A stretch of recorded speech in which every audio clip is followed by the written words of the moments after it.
시체 농장이라고 불리는 곳이 있습니다. 미국의 테네시주 내슈빌의 테네시강이라는 곳 맞은편에 자리 잡고 있다는 이 시체 농장이라는 곳. 이 연구소는요, 오랫동안 사람의 죽음에 대해서 조사하고 연구를 해왔다고 합니다. 테네시 대학의 인류학자들과 법의학자들이 거의 대부분이 이곳에서 시체 부패에 대한 자료를 수집을 한다고 하고요. 부패에 대한 그런 부패의 핵심 요인을 밝혀내려고 현재까지도 애쓰고 있는 중이라고 해요. 간단히 얘기하면 시체의 부패에 대해서 연구를 하는 곳이 시체 농장이라고 불리는 바디팜이라는 곳이에요. 그리고 오늘 이곳에 대한 이야기를 해드리려고 합니다. 방송에서 공식적으로 소개가 되었던 건 내셔널 지오그래픽 이곳에 의해서 처음으로 방송이 됐고요. 농장에서 부패되는 시신들은 대개 시체 기증자에 의해서 기증받은 시신들이거나 몇몇은 무연고의 시신들, 노숙자들 시체라든지 신원이 불분명한 분들의 시체도 많이 이곳에 존재를 한다고 합니다. 옆에가 이제 바디팜. 이렇게 실제 시신들인 거예요. 지금 제가 옆에 자료로 띄워드릴 건데 실제 시신들이에요. 지금 현재는요, 이곳에서 시신을 기증받는 걸 더 까다롭게 제한을 두고 있대요.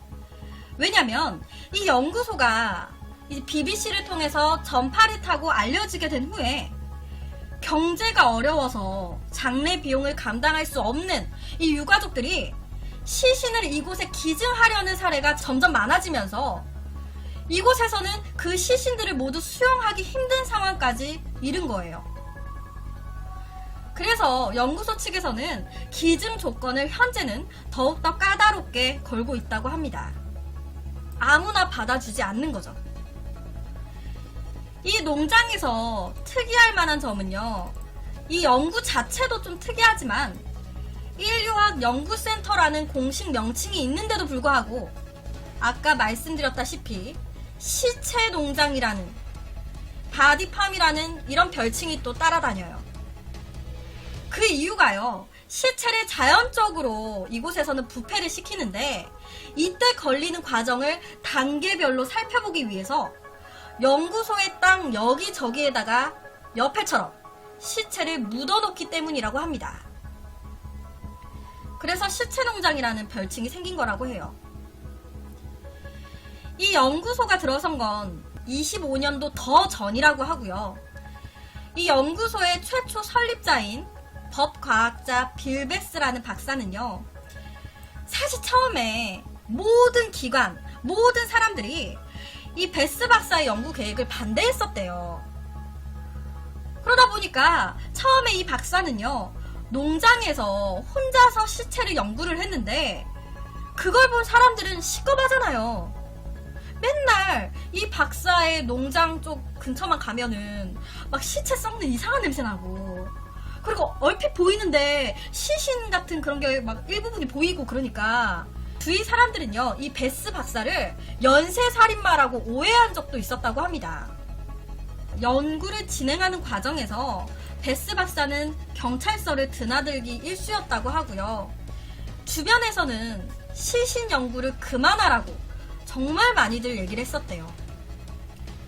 하지만 이 박사가 연구를 계속 할 수밖에 없었던 이유는요, 자기가 겪었던 한 사건 때문이었습니다. 1977년 어느 날 이 베스 박사는요, 보안관으로부터 한 통의 전화를 받게 됩니다. 도굴꾼에 의해서 무덤이 하나 파헤쳐졌는데 시체의 신원 파악이 안 된다라는 전화를 받은 거예요. 그래서 이 베스 박사가 현장으로 나갔는데 당시 파헤쳐진 이 무덤의 이 시신이 굉장히 깨끗했대요. 그래서 이 시신이 깨끗한 걸 보니까 1년 안에 죽은 백인 남자 시신이구나 라고 생각을 했습니다. 죽은 지 한 1년 정도 된 것 같네요. 그런데 알고 보니까 그 시신이요, 112년 전에 남북전쟁 때 사망한 장교였다고 합니다. 그러니까 충격을 먹은 거예요. 112년 전에 사망한 시신이 이렇게 깨끗하다고? 나는 1년 전에 사망한 시신인 줄 알았는데 112년 전에 죽었다고? 알고 보니까 당시 시신이 있었던 관이요, 이런저런 사정으로 인해서 밀봉되고 살균이 되면서 이 군인의 시체가 미라화가 돼버린 거였습니다. 이 사건 이후에 큰 충격에 휩싸이게 된 이 베스 교수는요, 몇 구의 시체를 제공을 받아서 시체 부패 속도를 연구하기 시작했던 거예요. 너무 이상하니까, 부패라는 게. 물론 아까 말씀드린 대로 이 시신에 대한 연구가 쉽지 않았습니다. 반인류적이라는 항의가 빗발쳤고요, 연쇄살인마다라는 오해까지 받았어요. 테네시 대학 측에서는요, 이 베스 교수한테 연구를 중단하라고 계속적으로 지시를 했습니다. 그만하세요 라고. 이 과정에서 1998년 6년째 미제 살인 사건을 이 베스 교수가 맡게 됩니다. 그리고 그 사건에서 자신이 이때까지 연구했었던 그런 데이터를 바탕으로 이 사망자의 사망 시점을 추적했어요. 그리고 그 결과 6년 전 살인 사건의 진범이 잡히게 된 거예요. 그리고 당연히 베스 교수의 연구공이 굉장히 컸다고 합니다. 사망 시점을 밝히게 되면서 차근차근 되짚어서 올라가다 보니 용의자가 추려지고 검거가 된 거예요. 이런 사건으로 인해서 베스 교수는요, 시신의 부패 및 사망 시간을 연구하는 시설의 필요성을 알게 됐다고 하고요, 여러 가지 사건들도 연이어서 해결을 하게 되면서 여러 곳에 그런 신뢰도가 쌓이기 시작했어요. 그러면서 자연스럽게 대학 측에 본인의 연구 계획을 발표를 하고요, 그리고 장소 제공을 요청했습니다. 내가 이런 연구를 혼자 하면서 이런 사건을 해결했다. 앞으로도 더 많은 사건을 해결할 수 있을 것 같다. 그러니까 나를 믿고 연구소를 제공해달라 라고 얘기를 했던 거예요. 그리고 그 결과 테네시 대학 측에서는요, 이 교수의 연구를 적극 지원하겠다고 밝히면서 1980년 연구소가 처음 설립이 됐습니다. 현재 이런 농장은요, 6군데가 더 만들어져 있다고 하고요, 테네시 주립대 인류학과의 버비 인류학센터가 관리를 하고 있다고 해요. 지난 20여 년 동안 한 4,000여 구 이상의 시신이 이 연구소에서 썩어서 나갔다고 하고요. 그리고 이 모든 결과는 굉장히 성공적이었다고 합니다. 정말 많은 걸 알아낸 거예요. 거기다가 이 시체들의 부패 과정들이 자료화가 되기 시작하면서 정말 많은 미제 사건들이 해결되기 시작했어요. 옆에 사진은요, 부패가 거의 끝나가지고 6올만 남은 시신입니다. 농장 내에서 이 시체들은 대부분 자연 상태에서 곤충과 그리고 새도 존재하고, 그냥 옆에 자료를 계속 보여드렸다시피 그냥 일반 숲 같은 곳에서 시신을 그냥 이제 두고 그 과정을 조사하는 그런 식으로 진행이 돼요. 그리고 결과적으로는 뼈만 남게 되는 거죠.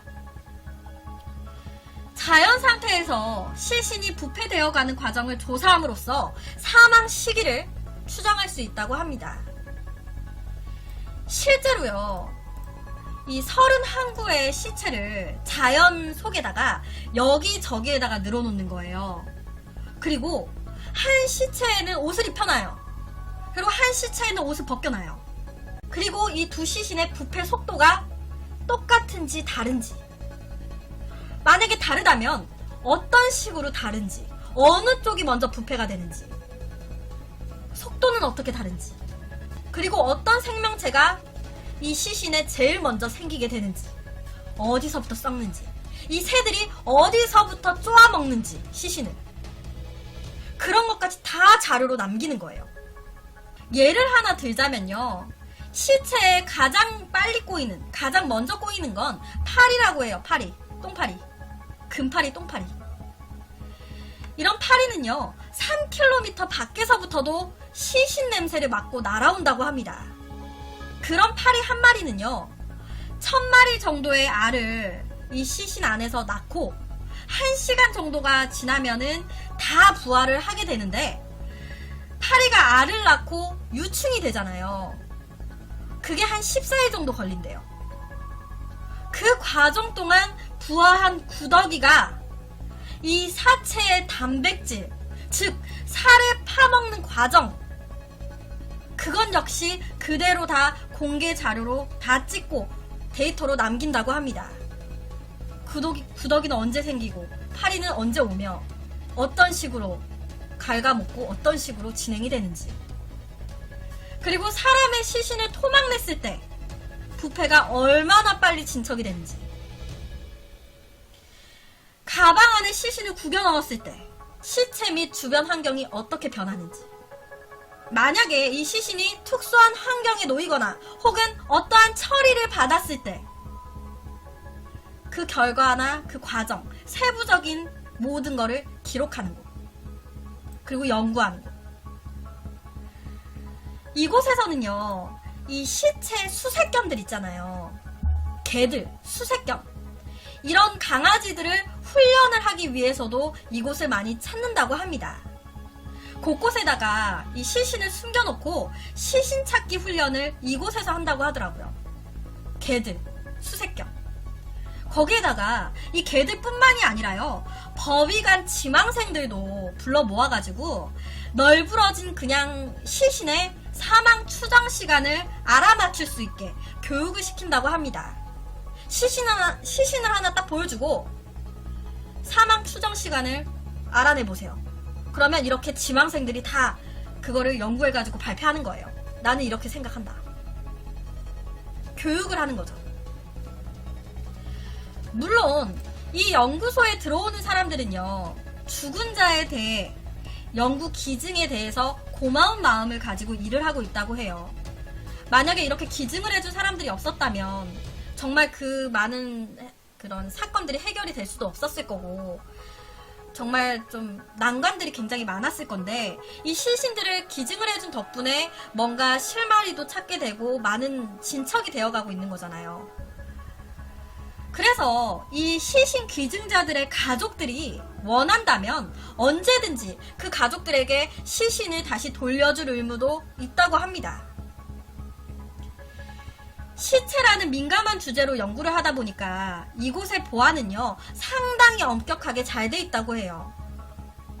주변에 경찰이나 보안 요원이 항상 감시를 하고 있다고 하고요. CCTV도 어느 장소든 치밀하게 다 설치가 되어 있대요. 그리고 본인 인증이 없으면 이곳에 쉽사리 들어가지도 못한다고 해요. 여기에 들어가서 연구하거나 교육받는 사람은요, 특별히 선택된 사람만 가능하다고 합니다. 괜한 호기심으로 가보려고 해도 쉽사리 들어갈 수 없는 곳. 언론 취재 또한요, 사전 허가를 맡은 후에 매우 엄격한 절차에 따라서 행해지게 된대요. 이 내셔널 지오그래픽에서 이곳을 취재를 했었는데, 이 빌베스 박사가 이런 말을 했습니다. 제가 시체 농장을 시작한 이유는 몇 가지 예외적인 경험을 했기 때문입니다.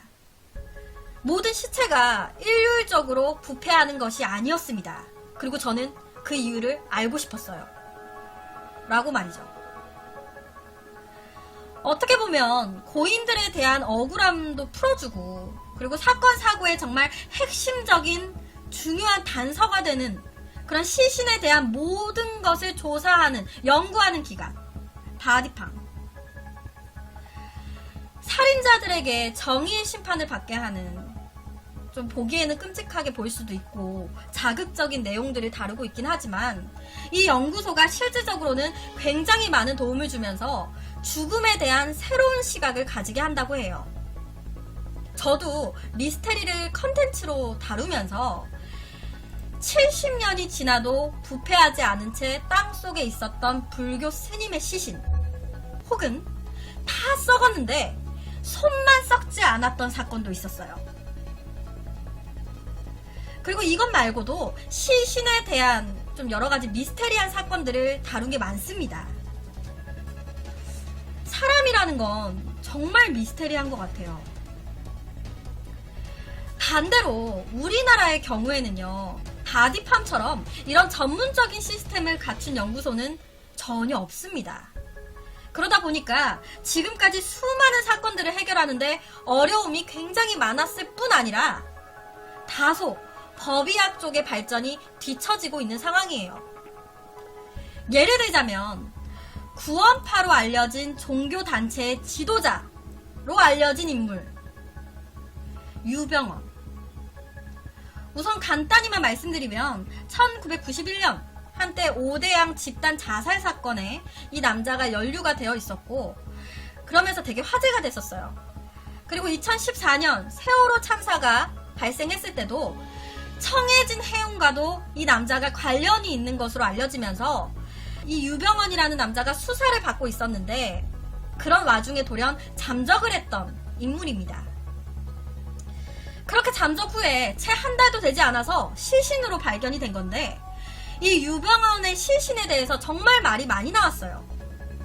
유병언의 시신이 발견됐다 그래갖고 굉장히 화제가 됐는데, 시신의 상태에 대해서 말이 많이 나온 거예요. 제가 이 유병언에 대한 이야기도 언제 한번 다루도록 하겠습니다. 이 국가수에서는요, 이 유병언의 시신이 발견되고 부검을 한 결과 유병언 회장의 시신이 맞다. 하지만 사망 사인은 모르겠다라는 말을 했습니다. 당시에 유병언의 시신은요, 80% 이상이 백골화가 진행이 되어 있었어요. 근데 그것을 알게 된 많은 사람들이요, 유병언의 시신이 아닌 것 같다. 어떻게 시신이 2주 만에 백골화가 되냐? 라는 이런 의견들이 나오면서 여러 가지 의혹들만 난무한 상황입니다. 현재까지도.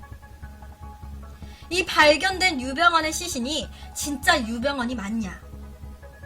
시신의 상태가 좀 이상하다.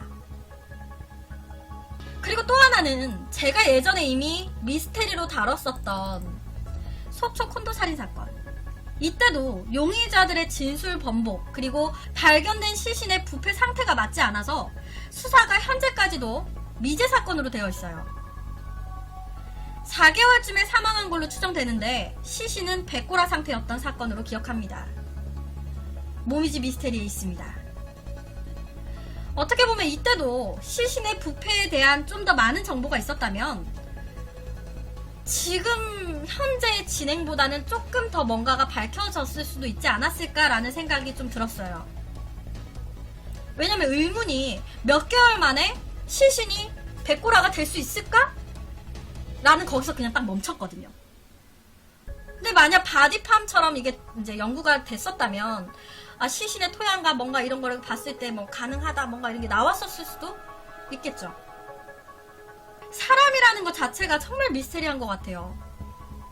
사람의 뇌라는 것도 제가 미스테리를 하면서 정말 신기하다, 미스테리하다 생각을 많이 했는데, 이 사람이 죽고 시신의 부패라는 것도 정말 미스테리한 것 같습니다.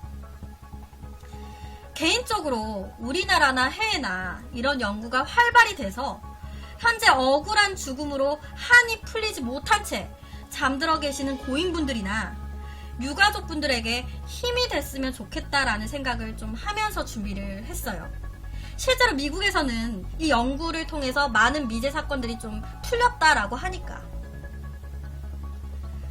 그래서 오늘은 미국의 시체 농장으로 불린다는 바디팜에 대한 이야기를 가지고 왔습니다.